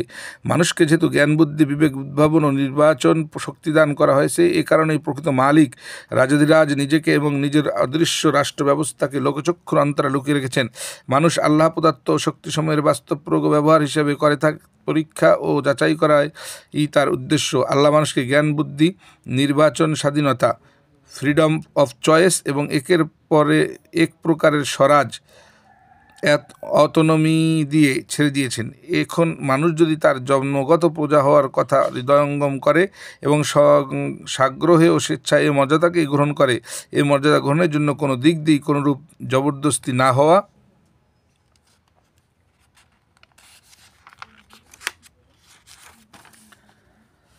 সত্ত্বেও, পৃষ্ঠা 24, তবেই মানুষ তাদের সৃষ্টিকর্তার এ পরীক্ষার সফলকাম হতে পারবে। পক্ষান্তরে পূজা হওয়ার মজা যদি মানুষ বুঝতে না পারে কিংবা বুঝতে পেরেও বিদ্রোহীর ভূমিকা গ্রহণ করে, তবে পরীক্ষায় তার ব্যর্থতা অনিবার্য। অথচ এই পরীক্ষার জন্যই মানুষকে দুনিয়ায় সীমাবদ্ধ স্বাধীনতা দান করা হয়েছে। দুনিয়ার অসংখ্য জিনিসই মানুষের কর্তৃত্বাধীনে রাখা হয়েছে, আর সেই সাথে একটি জীবনব্যাপী সময় তাকে অবকাশ দেওয়া হয়েছে। অতঃপর পয়গম্বরগণ এও বলেছেন যে পার্থিব জীবন যেহেতু একটানা ও নিরবচ্ছিন্ন একটি পরীক্ষার মুহূর্ত, কাজেই কাজকর্মের প্রকৃত হিসেব এ দুনিয়ায় হবে না, কোনো প্রতিফল, শান্তি ও সম্মানও এখানে লাভ হবে না। মানুষ এই দুনিয়াতে যা কিছু ভালো লাভ করে তা যে কোনো প্রতিফলই হবে এমন কোনো কথা নাই। তা মানুষের প্রতি আল্লাহর সন্তুষ্ট হওয়ার প্রমাণ নয়, কি মানুষ যা কিছু করেছে তার নির্ভুল হওয়ার কোনো লক্ষণ নয়। মূলত তা পরীক্ষার সরঞ্জাম হিসেবে ধন সম্পদ, সন্তান, প্রজনন শক্তি, রাষ্ট্র, সরকার, জীবনযাপনের উপযোগী দ্রব্য সামগ্রী সব কিছুই শুধু পরীক্ষার জন্য মানুষকে দান করা হয়েছে। উদ্দেশ্য এই যে মানুষ এসব প্রয়োগ ও ব্যবহার করে নিজেদের ভালো কিংবা মন্দ কর্মক্ষমতার বাস্তব প্রমাণ পেশ করবে। অনুরূপভাবে দুঃখ, কষ্টে, ক্ষতি, আঘাতে মানুষের বর্তমান জীবনে যা কিছু সংঘটিত হয় তাও কোনো পাপ কাজের শাস্তি নয়। পৃষ্ঠা 25। তার মধ্যে অনেকগুলো প্রাকৃতিক নিয়মের অধীনে স্বতঃস্ফূর্তভাবে প্রকাশিত হয়, তাদের কতকগুলো নিছক পরীক্ষাস্বরূপ, আর কতগুলো হয় প্রকৃত অবস্থার বিপরীত মত নির্ধারণের প্রতিক্রিয়াস্বরূপ অনিবার্যভাবে।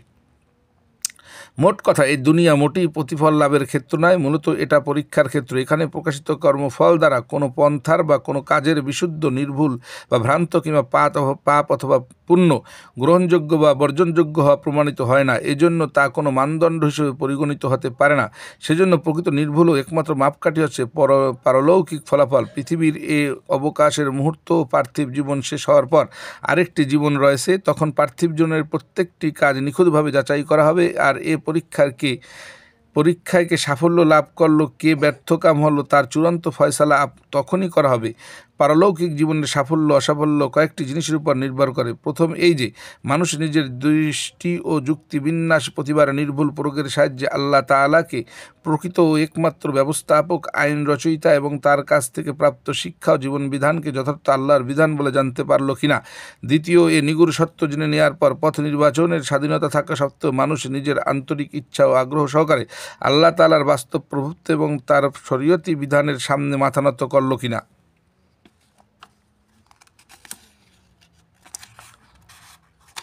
পৃষ্ঠা 26 পড়ছি আমি, মাওলানা মোহাম্মদ ফয়সাল। সাবস্ক্রাইব করুন, পাশে থাকা বেল আইকনটি প্রেস করে রাখুন যাতে নতুন ভিডিও আসার সাথে সাথে নোটিফিকেশন চলে যায় আপনাদের কাছে। মানুষ এ পৃথিবী সম্পর্কে নবীদের উপস্থাপিত মতাদর্শে একটি পরিপূর্ণ মতবাদ। এর সমগ্র দিক ও বিভাগ পরস্পর জড়িত, পরস্পরের মধ্যে যুক্তিসম্মত নিবিড় সম্পর্ক বিদ্যমান, আর একটি অংশ অপরটির বিপরীত বা বিরোধী নয়। এর ভিত্তিতে বিশ্বের সকল প্রকার ঘটনাবলীর পরিপূর্ণ বিশ্লেষণ এবং বিশ্ব প্রকৃতির নিদর্শনসমূহের পূর্ণ ব্যাখ্যা দান অত্যন্ত সহজ। এ মতের বিশ্লেষণ করা যায় না এমন কোনো জিনিসই কোথাও পরিলক্ষিত হয় না। অতএব এটা একটি বৈজ্ঞানিক মত, সায়েন্টিফিক থিওরি, এবং এর যে সংজ্ঞাই দেওয়া হোক না কেন এ মত সম্পর্কে তার নিঃসন্দেহে প্রযোজ্য হবে। পরন্তু কোনো গবেষণা, প্রত্যক্ষ পর্যবেক্ষণ ও বাস্তব অভিজ্ঞতাই এ মতকে আজ পর্যন্ত ভ্রান্ত প্রমাণ করতে পারেনি। বস্তুত এটা বাস্তবে পরিণত সত্য, এর সত্যতা চিরস্থায়ী। প্রমাণিত ভ্রান্ত মতবাদসমূহের মধ্যে এটাকে কোনো মতেই গণ্য করা যায় না। বিশ্ব প্রকৃতির যে নিয়ম আমরা দেখতে পাচ্ছি সেদিক দিয়েও এ মত খুবই সত্য বলে মনে হয়। বিশ্ব প্রকৃতির অন্তর্নিহিত বিরাট এ ব্যাপক নিয়ম শৃঙ্খলা এবং এর সুসংবদ্ধতা দেখে যতই মনে হয় প্রত্যেক বুদ্ধিমান ব্যক্তিরই মনে হবে যে নিশ্চয়ই এর কোনো ব্যবস্থাপনা রয়েছে। এরূপ মনে না করার মূলে কোনো যুক্তি থাকতে পারে না। অনুরূপভাবে সুসংবদ্ধ নিয়ম শৃঙ্খলা এটাকে একটি কেন্দ্রভিত্তিক ব্যবস্থা এবং এ অবস্থায় একজন স্বাধীন ও স্বেচ্ছাধিকারী পরিচালক থাকার জন্য বিশ্বাস করা এই উদ্দেশ্যসম্পন্ন মনে হয়। এটাকে বিকেন্দ্রিক মনে করা এবং এর অসংখ্য পরিচালকের অধীন চলার কথা মোটেই বিশ্বাসযোগ্য নয়। বিশ্ব প্রকৃতির এ বিস্ময়কর তার বৈজ্ঞানিক ভিত্তি, যৌক্তিকতা এবং নির্ভুল বুদ্ধির যে সুস্পষ্ট প্রমাণ পাওয়া যায় সেই দৃষ্টিকে এটাকে একটি সুষ্ঠু বৈজ্ঞানিক ও উদ্দেশ্যমূলক ব্যবস্থা মনে করাই অধিকতর যুক্তিসঙ্গ। এটাকে উদ্দেশ্যহীন এবং শিশুর খেলনা মনে করার মূলে কোনোই যুক্তি থাকতে পারে না। পৃষ্ঠা 27। এছাড়াও বিশ্বে প্রকৃতির ব্যবস্থাকে আমরা যদি একটি বাস্তব রাজ্য এবং মানুষকে এই বিরাট সুসংবদ্ধ ব্যবস্থার একটি অংশ বলে মনে করি, তাহলে স্বীকার করতে হবে যে এই নিয়ম শৃঙ্খলা ব্যবস্থার অধীনে মানুষের স্বেচ্ছাচারিতার ও স্বাধীনতার কোনোই অবকাশ থাকতে পারে না। এ পৃথিবীতে পূজা হয় এই মানুষের সঠিক মর্যাদা। এদিক দিয়েই উল্লিখিত মতটি অত্যন্ত যুক্তিসঙ্গত, মোস্ট রিজনেবল বলে মনে হয়।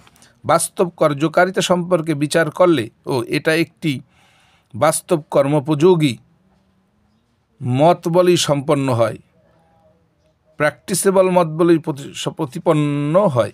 এ মতের ভিত্তিতে মানব জীবনের একটি পূর্ণাঙ্গ ও ব্যাপক কর্মসূচি এবং এর খুঁটিনাটি সহ খুব সহজেই রচিত হতে পারে। দর্শন, নৈতিকতা, জ্ঞান বিজ্ঞান, সাহিত্য, শিল্প, রাজনীতি ও রাষ্ট্র ব্যবস্থা, যুদ্ধ, সন্ধি এবং আন্তর্জাতিক সম্পর্ক সম্বন্ধ, এক কথায় জীবনের সকল দিক ও বিভাগ এবং সকল প্রয়োজন ও সমস্যার জন্য একটি স্বতন্ত্র স্থায়ী ব্যবস্থা এর ভিত্তিতে লাভ করা সম্ভব। ফলে মানব জীবনের কোনো বিভাগেই কর্মনীতি নির্ধারণের জন্য মতাদর্শের বাইরে যাওয়ার কোনো দিনই প্রয়োজন দেখা দেবে না। পক্ষান্তরে মতাদর্শের ভিত্তিতে মানুষের ও পার্থিব জীবন কীরূপে গঠিত হয় এবং এর ফলাফলই বা কীরূপ এখন তাই আমাদের বিচার্য। এ মতবাদ ব্যক্তিগত জীবনকে অন্যান্য জাহেরি মতবাদসমূহের সম্পূর্ণ বিপরীত, অতীত দায়িত্ব জ্ঞান সম্পন্ন এবং খুবই সুসংবদ্ধ সুশৃঙ্খলাপূর্ণ ওয়েল ডিসিপ্লিনড করে তোলে। এর মতাদর্শের প্রতি বিশ্বাস স্থাপনের অর্থ এই যে মানুষ তার দেহ, তার যাবতীয় শক্তি সামর্থ্য, পৃথিবী এবং পৃথিবীর কোনো একটি বস্তুকেও নিজের মালিকানা সম্পদ মনে করে তার সাথে স্বাধীনভাবে আচরণ করবে না, বরং আল্লাহর মালিকানা মনে করে তারই আইন ও বিধানের ভিত্তিতে এর ব্যবহার করবে। তার লব্ধ প্রত্যেকটি জিনিসকে আল্লাহর আমানত মনে করবে এবং আমানতের হিসেব তার কাছে দিতে হবে। তার যার নিকট কোনো কাজ মনে কোনো গোপন ইচ্ছা অজ্ঞাত নয় এবং একথা মনে করাই এটাকে ব্যবহারে আনবে। এরূপ সচেতন মানুষ যে সকল সময় এবং সকল অবস্থায় একই আদর্শে নিষ্ঠাবান অনুসারী হতে হবে তাতে সন্দেহ নেই। এরূপ ব্যক্তি কখনোই বলগাহারা ও প্রবৃত্তির দাস হতে পারে না, অত্যাচার ও বিশ্বাসঘাতক হতে পারে না। এমন ব্যক্তির উপর পূর্ণ আস্থা স্থাপন করা সম্ভব। শৃঙ্খলা রক্ষা ও নিয়মতন্ত্র অনুসরণের ব্যাপারে কোনো বাহ্যিক চাপের প্রেশার প্রয়োজনীয়তা সে বোধ করবে না। সেজন্য একটি বিরাট শক্তি সম্পন্ন নৈতিক বাঁধন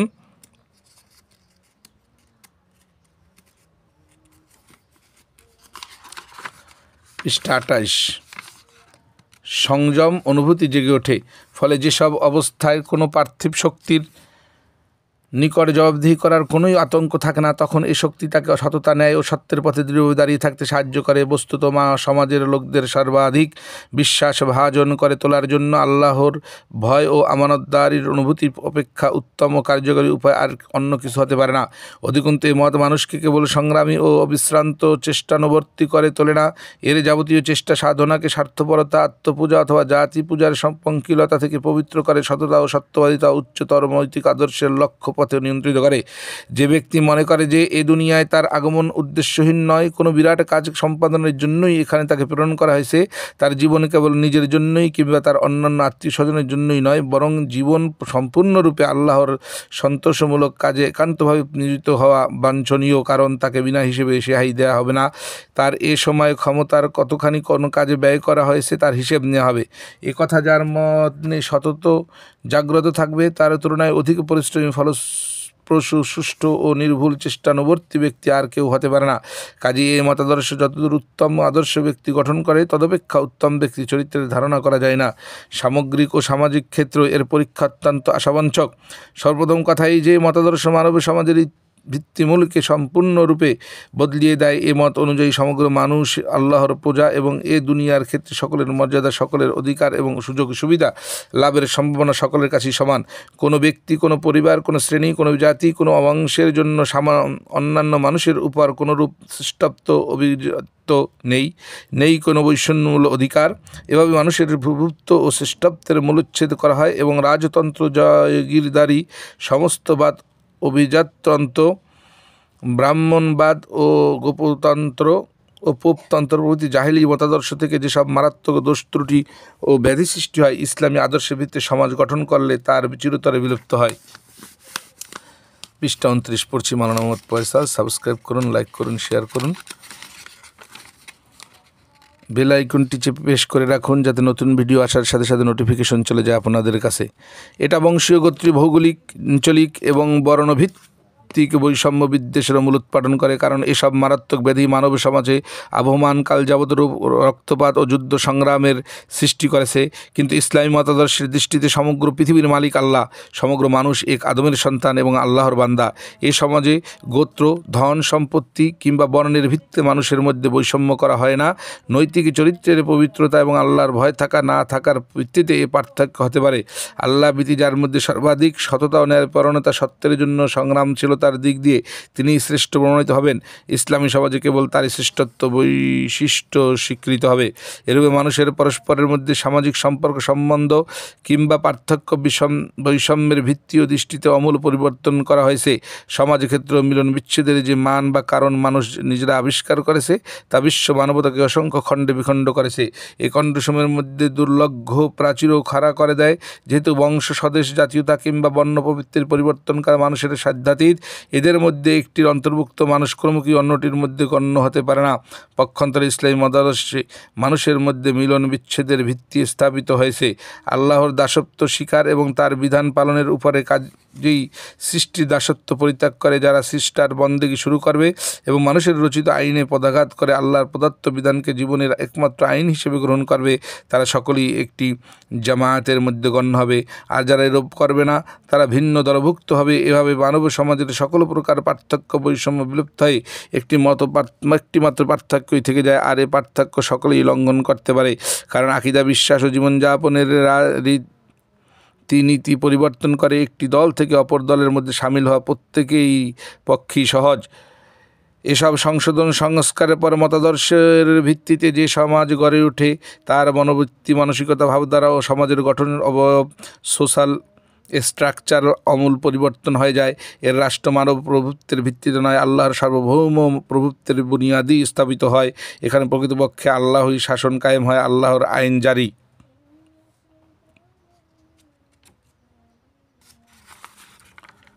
এবং কার্যকরী হয়। মানুষ, পৃষ্ঠা 30। মানুষ কেবল আল্লাহর প্রতিনিধি হিসেবেই কাজ করতে থাকে। এর ফলে প্রথমত মানুষের হুকুমাত এবং মানুষের আইন রচনার অধিকারজনিত সমস্ত দোষ ত্রুটি নিমিষেই দূর হয়। দ্বিতীয়ত, এ মতাদর্শের ভিত্তিতে একটি রাষ্ট্র স্থাপিত হওয়ার ফলে আরেকটি বিরাট পার্থক্যের সৃষ্টি হয়। তা এই যে রাষ্ট্রের সমগ্র ব্যবস্থায় ইবাদত ও তাকওয়ার মূত ভাবধারায় পরিপ্লুত হয়।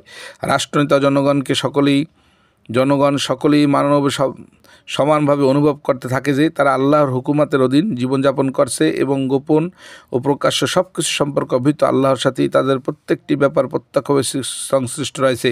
করদাতা আল্লাহকেই কর দিচ্ছে মনে করে তা আদায় করে এবং তার গ্রহণকারী এবং খরচকারী উভয়ই নিজেদেরকে এক আমানতদার মাত্র মনে করে।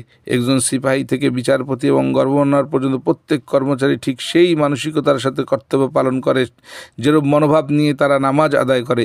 তাদের পক্ষে এই উভয় প্রকার কাজ সমানভাবে ইবাদত এবং উভয় ক্ষেত্রে একই প্রকার আল্লাহ ভীরুতা এবং সেজন্য সংখ্যাপূর্ণ মানবভাব প্রয়োজন।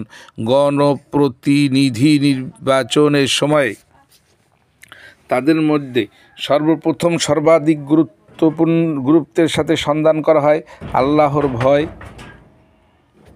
আমানতদারি, বিশ্বাসপরায়ণতা, সততা ও সত্যবাদিতা প্রভৃতি মহৎ গুণাবলী। এর পরিণামে সমাজের সর্বাধিক উন্নতি, উত্তম নৈতিক চরিত্র সম্পন্ন ব্যক্তিগণই নেতৃত্ব ও দায়িত্বপূর্ণ পদে অভিষিক্ত হন। রাষ্ট্র ক্ষমতা তাদের হাতেই অর্পণ করা হয়। সমাজ সংস্কৃতির ক্ষেত্রে এই মতাদর্শ অনুরূপ আল্লাহ ভীরুতা ও নৈতিক পবিত্রতার স্বতঃস্ফূর্ত ভাবধারা প্রবাহিত হয়। আত্মপূজার পরিবর্তে আল্লাহ আনুগত্যের প্রভাব বিস্তার করে। মানুষের পরস্পরের মধ্যে এক আল্লাহর সম্পর্কে ভিত্তিগত মর্যাদা লাভ করে। আল্লাহর আইনত পারস্পরিক সম্পর্ককে নিয়ন্ত্রিত, সুসংঘবদ্ধ ও সুশৃঙ্খলাপূর্ণ করে। এই আইন যেহেতু সেই মহান সত্তাই রচনা করেছেন যিনি সকল প্রকার স্বার্থপরতা, নফসের খায়েশের পঙ্কিলতা থেকে পবিত্র, সর্বজ্ঞ, পরম বৈজ্ঞানিক ও বুদ্ধিমান, তাই তার রচিত আইনে অশান্তি ও শৃঙ্খলতা, জুলুম, পীড়ন ও ভাঙ্গন, বিপর্যয়মূলক কোনো ব্যবস্থায় বিন্দুমাত্র স্থান পায়নি। উপরন্তু মানব প্রকৃতির সকল দিক এবং মানুষের সকল জৈবিক প্রয়োজনের দিকে লক্ষ্য রেখে এটা রচিত হয়েছে। এই মতাদর্শের ভিত্তিতে যে বিরাট সমাজ ও সামগ্রিক জীবন গড়ে ওঠে, এখানে তার পূর্ণচিত্র পেশ করা সম্ভব নয়। কিন্তু উপরে যা কিছু সুবর্ণিত হয়েছে, পৃষ্ঠা 31, তা দ্বারা মানুষ ও পৃথিবী সম্পর্কে পয়গম্বরদের উপস্থাপিত ধারণার ভিত্তিতেই যে ধরনের জীবনধারা গঠিত হয় এবং বাস্তব ফলাফল প্রকাশিত হয় বা হতে পারে সে সম্পর্কে সুস্পষ্ট ধারণা লাভ করা পাঠকের পক্ষে সহজ হবে বলে মনে করি। উপরন্তু এটা কেবলমাত্র অসম্ভব কল্পনার সুখরাজ্য ইথিওপিয়া নয়, বিশ্ব ইতিহাসের এক অধ্যায় মতাদর্শের ভিত্তিতে একটি সমাজ, একটি সমষ্টিগত জীবন, একটি উন্নত রাষ্ট্র প্রতিষ্ঠা ও পরিচালনা করে। বিশ্ব মানবের সামনে তার বাস্তবতার স্পষ্ট নিদর্শন স্থাপন করা হয়েছে। আর ইতিহাসও এ কথার সাক্ষ্য দেবে যে এই আদর্শের ভিত্তিতে গঠিত ব্যক্তিদের তুলনায় উত্তম লোক মানব সমাজে আর কখনো পরিদৃষ্ট হয়নি, এবং এর ভিত্তিতে স্থাপিত রাষ্ট্র অপেক্ষা কোনো রাষ্ট্রই আজ পর্যন্ত নির্বিশেষে সমগ্র মানুষের পক্ষে কল্যাণকর প্রমাণিত হয়নি। এ রাষ্ট্রের প্রজা সাধারণের মধ্যে নৈতিক দায়িত্ববোধ অত্যন্ত তীব্র হয়ে উঠেছিল। প্রমাণস্বরূপ একটি ঘটনার উল্লেখ করা যেতে পারে। এক বেদুইন নারী ব্যভিচারের দরুন অন্তঃসত্ত্বা হয়েছিল। ইসলামী শরিয়তে এ পাপের দণ্ড যে সঙ্গে সার প্রস্তরখণ্ডের আঘাত দ্বারা মৃত্যুদণ্ড দান এর ন্যায় ভয়াবহ তা সে ভালো করেই জানত, কিন্তু তা সত্ত্বেও সে নিজেই হজরত সাল্লাল্লাহু আলাইহি সাল্লামের দরবারে হাজির হয় এবং অপরাধের দণ্ডদানের জন্য অনুরোধ করে। তাকে সন্তান প্রসবের পরে আসার জন্য বলে দেওয়া হয় এবং কোনো মুচলেকা বা জামানত ছাড়াই তাকে ছেড়ে দেওয়া হয়। পরে সন্তান প্রসবের পর সে পুনরায় উপস্থিত হয় এবং উপযুক্ত দণ্ডদানের জন্য দাবি জানায়, কিন্তু এবারও তাকে ফিরিয়ে দেওয়া হয় এবং সন্তানকে দুধপান ও লালন পালন করার পর পুনরায় আসার নির্দেশ দেওয়া হয়। ফলে আবার সে মরুভূমির দিকে প্রত্যাবর্তন করে, কিন্তু কোনো পুলিশ পাহারার প্রয়োজন বোধ হয়নি। দুধদানের নির্দিষ্ট সময় অতীত হওয়ার পর মরুবাসিনী আবার ফিরে আসে এবং কৃত অপরাধের দণ্ডাধীন তাকে পবিত্র করে দেওয়ার প্রার্থনা জানায়। অতবার তাকে সঙ্গে সার পাথর নিক্ষেপ করে মৃত্যুদণ্ড দেওয়া হয়। এভাবে যখন তার মৃত্যু ঘটে তখন তার জন্য আল্লাহর নিকট রহমতের দোয়া করা হয়। এ সময় এক ব্যক্তি সহসা বলে ওঠে, মেয়ে লোকটি বড় নির্লজ্জ ছিল। তখন উত্তরে নবী সাল্লাল্লাহু বলেন, আল্লাহর শপথ, এই নারী যেভাবে তওবা করেছে অনুরূপ তওবা যদি সকল দুর্নীতিপরায়ণ ব্যক্তিই করত তবে তাদেরকেও ক্ষমা করা হতো। বস্তু ইসলামী সমাজে নাগরিকদের এটাই ছিল বৈশিষ্ট্য, আর রাষ্ট্র ও সরকারের বৈশিষ্ট্য ছিল আরও বিরাট। কোটি কোটি টাকার আয় সম্পন্ন। পৃষ্ঠা 32। পড়ছি মাওলানা মোহাম্মদ ফয়সাল। সাবস্ক্রাইব করুন, লাইক করুন, শেয়ার করুন, পাশে থাকা বেল আইকনটি প্রেস করে রাখুন যাতে নতুন ভিডিও আসার সাথে সাথে নোটিফিকেশন চলে যায় আপনাদের কাছে। এবং ইরান, সিরিয়া ও মিশরের ন্যায় বিপুল ধন ঐশ্বর্যে পরিপূর্ণ রাজ্যের বাইতুল মালের মালিক হওয়া সত্ত্বেও তার রাষ্ট্রপ্রধান মাসিক বেতন স্বরূপ মাত্র 150 টাকা গ্রহণ করতেন, আর নাগরিকদের মধ্যে ভিক্ষা গ্রহণের যোগ্য একজন লোক খুঁজেও পাওয়া যেত না। এই বিরাট বাস্তব ঐতিহাসিক অভিজ্ঞতা লাভের পরেও যদি নবীদের স্থাপিত বিশ্ব ব্যবস্থার নিগুড় তত্ত্ব এবং তাতে মানুষের মর্যাদা সম্পর্কীয় মতাদর্শের সত্যতা সম্পর্কে নিশ্চিত হওয়া কারো পক্ষে সম্ভব না হয়, তবে এ বিষয়ে তাকে পরিতৃপ্ত করার জন্য কোনো উপায় নেই, কারণ আল্লাহ, ফেরেশতা এবং পরলৌকিক জীবনের প্রত্যক্ষ পর্যবেক্ষণ ও দুনিয়ায় কোনো ক্রমেই সম্ভব নয়। আর যেখানে তা সম্ভব নয় তথায় বিভিন্ন কাজের বাস্তব অভিজ্ঞতা ভিন্ন সত্য তা নির্ধারণে অন্য মানদণ্ড আদৌ হতে পারে না। উদাহরণস্বরূপ বলা যায়, রোগীর দেহাভ্যন্তরের কোথায় কোন জটিল ও দুরারোগ্য ব্যাধির সৃষ্টি হয়েছে, সচেষ্টা করেও যদি তার এ প্রকৃত অবস্থা অনুধাবন করা সম্ভব না হয়, তাহলে চিকিৎসক বিভিন্ন প্রকার ঔষধ প্রয়োগ করে রোগ নির্ণয়ের চেষ্টা করেন, এবং যে ঔষধটি এ অজ্ঞাত রোগ নির্ধারণের সাহায্য করে তাই রোগের প্রকৃত ঔষধ বলে বিবেচিত হয়। ওই ঔষধে রোগ দূর হওয়ার ফলে নিঃসন্দেহে প্রমাণিত হয় যে ঔষধে দেহাভ্যন্তরস্থ রোগ চিকিৎসার সম্পূর্ণ অনুকূল। এটা অনস্বীকার্য। অনুরূপভাবে মানব জীবনের জটিল যন্ত্র অন্য কোনো মতাদর্শ অনুযায়ী যখন সঠিকভাবে চলতে পারে না, পক্ষান্তর কেবল নবীদের উপস্থাপিত মতের ভিত্তিতেই যখন তা সুষ্ঠুভাবে চলতে পারে, তখন এটাই এ মতাদর্শই প্রকৃত অবস্থার অনুকূল হওয়ার জন্য অনস্বীকার্য প্রমাণ। বস্তু এই নিখিল বিশ্ব প্রকৃতি আল্লাহ তাআলার একটি রাজ্য। এ জীবনের পর আরও একটি জীবন বাস্তবিকই রয়েছে, এবং সেই পারলৌকিক জীবন সমস্ত মানুষকেই ইহজীবনের সকল কাজকর্মেরই পুঙ্খানুপুঙ্খরূপে হিসাব দিতে হবে, তাদের বিন্দুমাত্র সন্দেহের অবকাশ নেই। সম্পূর্ণ বইটি পৃষ্ঠা 32 এখানে শেষ হয়েছে। আল্লাহ রাব্বুল আলামিন আমাকে বাকি বইগুলো শীঘ্রই আপলোড দেওয়ার তৌফিক দান করুন, আমিন। লাইক করুন, সাবস্ক্রাইব করুন, শেয়ার করুন, যাতে আমি উৎসাহিত হয়ে আরও বইগুলো খুব দ্রুতই আপনাদের কাছে পৌঁছাতে পারি। এবং আপনাদের শেয়ারের কারণে যাদের কাছে এই বইয়ের ভিডিওগুলো গেছে তারা সামাজিকভাবে, দৈহিকভাবে যতটুকু লাভবান হবে এর সওয়াব আপনি পাবেন, এই আশা ব্যক্ত রেখে এখানেই শেষ করছি। আসসালামু আলাইকুম ওয়া রাহমাতুল্লাহি ওয়া বারাকাতুহু।